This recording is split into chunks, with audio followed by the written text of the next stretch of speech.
Silk route या silk road Bharat तथा Asia के इतिहास में एक महत्वपूर्ण रास्ता है। प्राचीन काल से ही ये रोड व्यवसाय तथा संयोग स्थापित करने का एक प्रमुख माध्यम हो उठा था। सिर्फ इतिहास में ही नहीं, आज के राजनीति में भी सिल्क रूट उतना ही महत्वपूर्ण है। इसका कारण है ये सिल्क रूट ऐसे कई देशों से होकर गुजरा जिससे बहुत सारे देशों का स्वार्थ जुड़ा हुआ है और इस सिल्क रूट के साथ भारत का स्वार्थ जुड़ा हुआ है इसलिए क्योंकि भारत के साथ व्यावसायिक लेन देन के लिए ही प्राचीन काल में व्यापारी लोग इसी रास्ते का इस्तेमाल करते थे।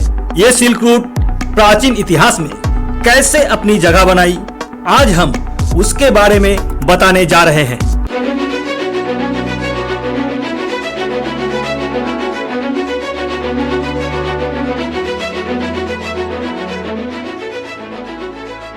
रेशम मार्ग प्राचीन काल और मध्यकाल में ऐतिहासिक तथा व्यापारिक और सांस्कृतिक मार्गों का एक समूह था जिसके माध्यम से एशिया, यूरोप और अफ्रीका जुड़े हुए थे। रेशम मार्ग का उदय दूसरी शताब्दी ईसा पूर्व में हुआ तथा 14वीं शताब्दी ईस्वी तक फलता फूलता रहा। यह कोई एक सड़क नहीं थी बल्कि मार्गों का एक नेटवर्क था जो जमीन और समुद्र दोनों को पार करता था।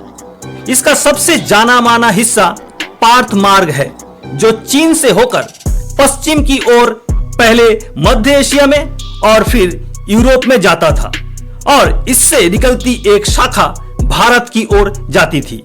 रेशम मार्ग का जमीनी हिस्सा 6500 किलोमीटर लंबा था और इसका नाम चीन के रेशम के नाम पर पड़ा जिसका व्यापार इस मार्ग की मुख्य विशेषता थी। सिल्क रूट का चीन, भारत, मिस्र, ईरान, अरब और प्राचीन रोम की महान सभ्यताओं के विकास पर गहरा असर पड़ा। व्यापारिक नजरिए से चीन रेशम, चाय और चीनी मिट्टी के बर्तन भेजता था। भारत मसाले, हाथीदांत, कपड़े, काली मिर्च और कीमती पत्थर भेजता था और रोम से सोना, चांदी, शीशे के वस्तुएं, शराब, कालीन और गहने आते थे। हालांकि रेशम मार्ग के नाम से लगता है कि ये एक ही रास्ता था।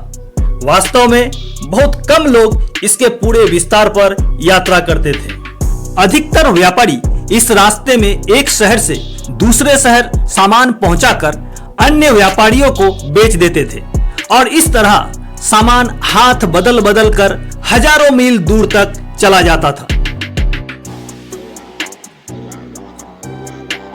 सिल्क रोड सिर्फ एक व्यापार मार्ग नहीं था, यह सांस्कृतिक आदान प्रदान, धर्मों के प्रसार तथा ज्ञान और प्रौद्योगिकियों के संचरण का माध्यम भी था।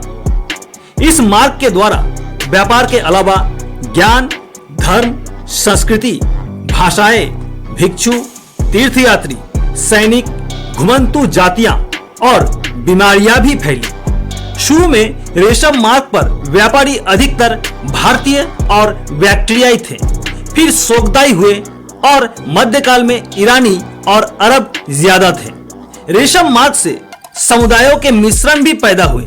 मसलन तारिम द्रोणी में बैक्टीरियाई, भारतीय और सोगदाई लोगों के मिश्रण के सुराग मिले हैं।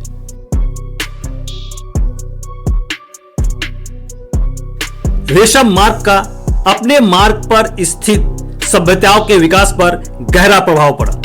इसने आर्थिक विकास, सांस्कृतिक आदान प्रदान और विचारों के प्रसार को बढ़ावा दिया तथा विश्व पर एक स्थायी विरासत छोड़ी।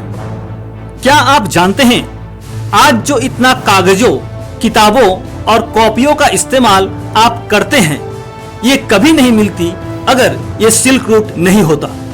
क्योंकि ईसा पूर्व 3री शताब्दी में जब चीन में कागज की खोज हुई थी तब इसका इस्तेमाल इसी सिल्क रूट के माध्यम से पहले 700 ईस्वी में समरकंद में पहुंचा था। इसके बाद पूरे यूरोप में फैल जाता है और इसी कागज के इस्तेमाल से बदल जाता है पूरे विश्व की स्थिति।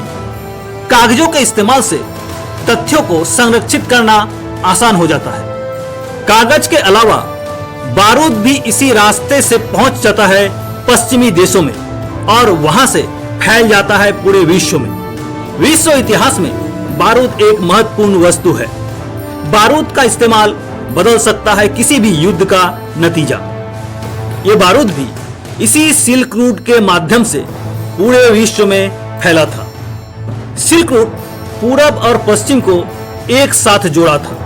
मार्को पोलो प्राच्य देशों में जो देखा था, अपने वतन लौटकर उसका रिपोर्ट भी किया था।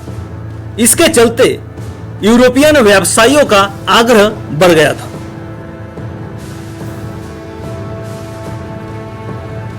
व्यापार चल रहा था और बढ़ भी रहा था, लेकिन नए शक्तिशाली राष्ट्र चीन एवं रशिया सिल्क रूट के माध्यम से यूरेशियन देशों को निगल रहा था एवं ब्रिटेन का भारत में औपनिवेश स्थापना के साथ ही सिल्क रूट का पतन हुआ था। भारत की ओर से दोबारा सिल्क रूट को चालू करने की कोशिश किया गया था, लेकिन बाद में चीन के साथ भारत का जो वर्तमान स्थिति पैदा हुई, उस कारण से सिल्क रूट दोबारा चालू नहीं किया जा सका। हो सकता है कि भविष्य में इस सिल्क रूट को दोबारा चालू किया जा सके। ये वीडियो कैसा लगा कमेंट करके जरूर बताएं। और आप लोगों से मैं हमेशा कहता हूं कि आप लोग वीडियो देखकर सब्सक्राइब नहीं करते हैं, इसलिए आपसे कहना चाहूंगा, अगर इस तरह की वीडियो अच्छा लगा हो तो प्लीज एक सब्सक्राइब कर दे, क्योंकि सब्सक्राइब करने में आप लोगों को एक पैसा भी खर्च नहीं होता है, पर हमें बहुत मोटिवेशन मिलता है। आज के लिए इतना ही, मिलते हैं अगले वीडियो में। तब तक के लिए सुरक्षित रहें, स्वस्थ रहें।